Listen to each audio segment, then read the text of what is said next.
मित्रों नमस्कार, मैं मयंक त्रिपाठी नवज्ञान ज्योतिष चैनल पर आप सभी दर्शकों का हार्दिक स्वागत करता हूं। गुरुदेव बृहस्पति वक्री होने जा रहे हैं और इस अवधि में शनि देवता भी वक्री रहेंगे। तो तुला राशि वालों पर क्या प्रभाव पड़ेगा, कैसा तुला राशि वालों को इस समय इफेक्ट मिलने वाला है, शुभ या अशुभ, इसकी जानकारी देंगे। जब दो बड़े ग्रह वक्री होते हैं तो कहीं न कहीं जीवन में नए मोड़ आना स्वाभाविक है। सितंबर, अक्टूबर, नवंबर, दिसंबर 4 महीने गुरुदेव बृहस्पति वक्री रहेंगे। 4 सितंबर से ये वक्री होंगे और 30 दिसंबर तक वक्री होने वाले हैं। इसका मतलब ये रहा कि ये 120 दिन का जो लगभग समय रहेगा, प्रत्येक राशि में कुछ न कुछ नए मोड़ आते हुए दिखाई पड़ेंगे। कुछ लोगों के काम बनेंगे तो कुछ लोगों के काम निश्चित तौर पे इस समय प्रभावित होते हुए भी दिखाई पड़ेंगे। कुछ मामलों में शुभ फल मिलेगा तो कुछ मामलों में अशुभ फल मिलेगा। यह गोचर फल आप अपने लग्न कुंडली और चंद्र राशि दोनों के अनुसार देख सकते हो। अगर आपको अपने लग्न कुंडली के बारे में नहीं पता है तो आप चंद्र राशि के अनुसार देखिए, या आप अपने प्रचलित नाम के अनुसार भी समझ सकते हो। कंफ्यूज होने की ज़रूरत नहीं है। अगर आपकी सम राशि है और विषम लग्न है, उदाहरण के तौर पे आपकी तुला राशि है या कन्या लग्न है, इस प्रकार की यदि है तो दोनों का आप वीडियो देख लीजिएगा। दोनों में फलादेश अच्छा बताया गया है तो रिज़ल्ट आपको 100% अच्छा मिलेगा। एक में अच्छा, एक में ख़राब बताया गया है तो रिज़ल्ट आपको 50-50 मिलेगा। मैं आपको एक बात और क्लियर कर दूं, गोचर के अनुसार सभी प्रेडिक्शन करते हैं। मैं भी आपको बताने जा रहा हूं कि क्या स्थिति रहेगी तुला राशि वालों के लिए। लेकिन कुंडली में मुख्य होती है हमारी वर्तमान में चल रही महादशा और अंतर्दशा। जैसे लोग शनि के ढैया और 7.5 के नाम पे डर जाते हैं, तो डरने की आवश्यकता नहीं है। न ढैया कुछ आपका बिगाड़ सकती है, न 7.5 कुछ बिगाड़ सकती है। जब भी आप बिगड़ेंगे तो अपनी दशाओं के वजह से बिगड़ेंगे, महादशा और अंतर्दशा के वजह से। और जब आप बनेंगे तो उस समय भी महादशा और अंतर्दशा की वजह से ही बनेंगे।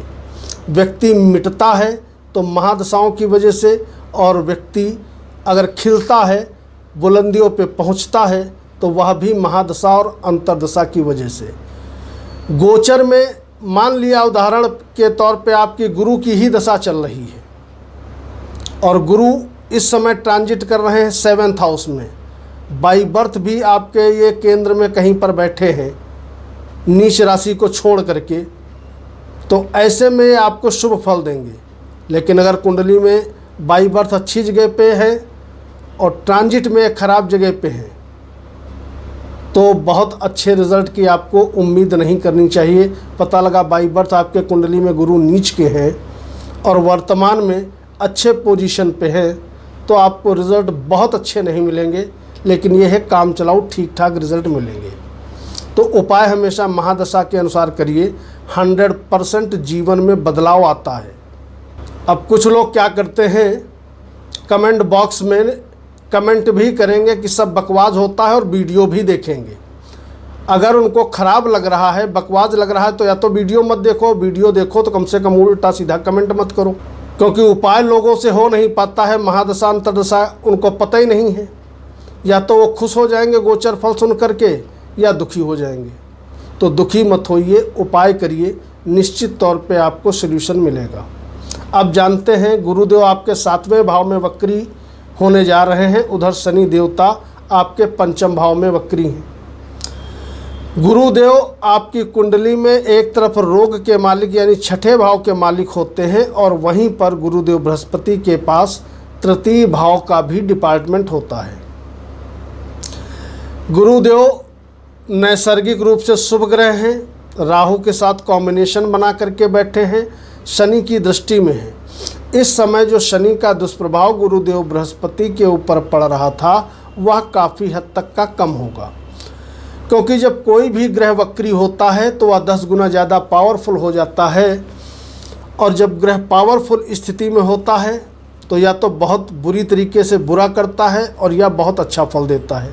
7वें स्थान में गुरु वक्री होंगे, पीछे की तरफ जाते हुए प्रतीत होंगे। तो अगर आपके शादीशुदा जिंदगी में उठापटक चल रही थी तो वह उठापटक इस समय आपको समाप्त होते हुए दिखाई पड़ेगी। दूसरी चीज़, शादी आपकी नहीं हुई थी, गुरुदेव शादी हो जाने का योग बना करके बैठे हैं, तो इसका मतलब ये रहा कि इस पीरियड में शादी आपके हो सकती है। ऐसे प्रबल योग बन जाएंगे।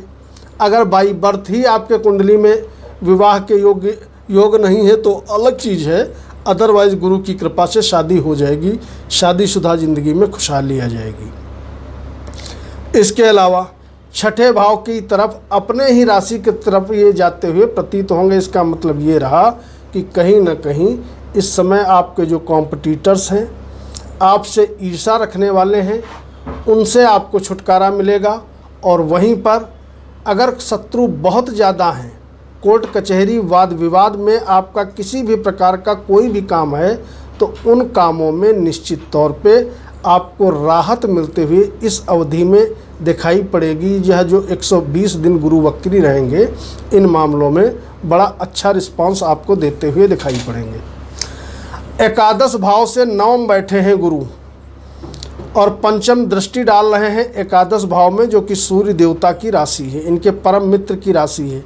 परम मित्र के घर में भी बैठे हैं और परम मित्र की राशि पे दृष्टि भी डाल रहे हैं। 11वां भाव से इच्छा पूर्ति की हम विचार करते हैं। एक तरफ शनि जो आपके इच्छा पूर्ति में बाधक बने हुए थे, उस बाधा को दूर करेंगे गुरुदेव बृहस्पति। धन आगमन के इस समय आपके स्रोत खुलते हुए दिखाई पड़ेंगे। और वहीं पर जब ये लग्न पे दृष्टि डालेंगे तो कहीं ना कहीं स्वास्थ्य में भी इस समय आपके सुधार होता हुआ दिखाई पड़ेगा, क्योंकि गुरुदेव बृहस्पति जब तक वक्री रहेंगे उस अवधि में शुक्र देवता का जो गोचर है वह रहने वाला है सिंह राशि से लगा करके वृश्चिक राशि तक का।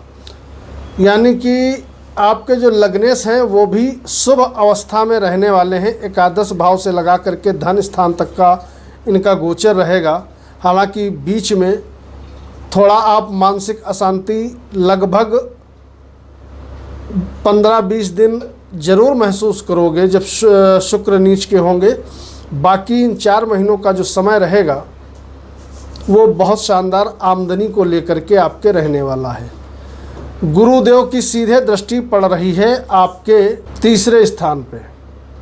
तीसरे स्थान पे जब इनकी दृष्टि पड़ रही है तो जाहिर सी बात है कि इस समय तृतीय भाव बढ़ेगा और तृतीय भाव होता है जीवन साथी का भाग्य। इस समय आपका जीवन साथी चाहे जो हो, अगर आप स्त्री हैं तो पुरुष आपका जो जीवन साथी है उसका भाग्य बढ़ेगा, अगर आप पुरुष हैं या आपकी वाइफ का भाग्य बढ़ेगा, उनका भाग्य बढ़ेगा। तो जाहिर सी बात है इस समय उनके भाग्य के माध्यम से भी आपके सभी काम बनते हुए दिखाई पड़ेंगे। उधर शनि देवता की कृपा से विद्यार्थियों को बड़ा अच्छा लाभ मिलता हुआ इस पीरियड में दिखाई पड़ेगा।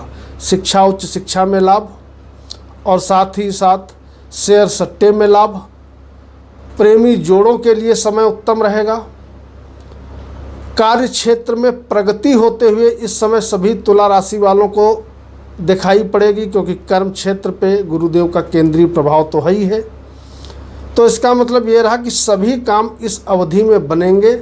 आपकी शादी भी हो सकती है और लव मैरिज अगर आप करना चाहते हो तो उसमें भी सक्सेस मिलने के योग दिखाई पड़ रहे हैं।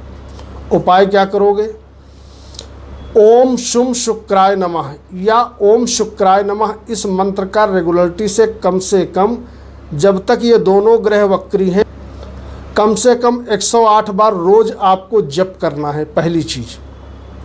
दूसरी चीज़, अगर राहु की, शनि की, केतु की किसी एक ग्रह की दशा चल रही है आपकी, महादशा, अंतर्दशा या प्रत्युत्तर दशा इस अवधि में, तो आपको चाहिए कि हर शनिवार आप अपना चेहरा सरसों के तेल में देखिए और वह तेल या तो आप किसी पीपल के पेड़ के नीचे एक दिया के रूप में जला दीजिए, या कोई नज़दीक में गौशाला है तो गाय को खिला दीजिए चारा में, तो यह दूसरा उपाय आपके लिए बड़ा प्रॉफिटेबल सिद्ध होगा। अगर इन ग्रहों में से किसी की दशा चल रही है तो, अगर दशा नहीं चल रही है तो ओम शम शुक्राय नमः इस मंत्र का 108 बार प्रतिदिन जप करना ही पर्याप्त है। सुगमता से आपके सारे काम बनते हुए दिखाई पड़ेंगे। कल मिलेंगे। मयंक त्रिपाठी को अनुमति दीजिए। वीडियो को लाइक करिएगा। नमस्कार।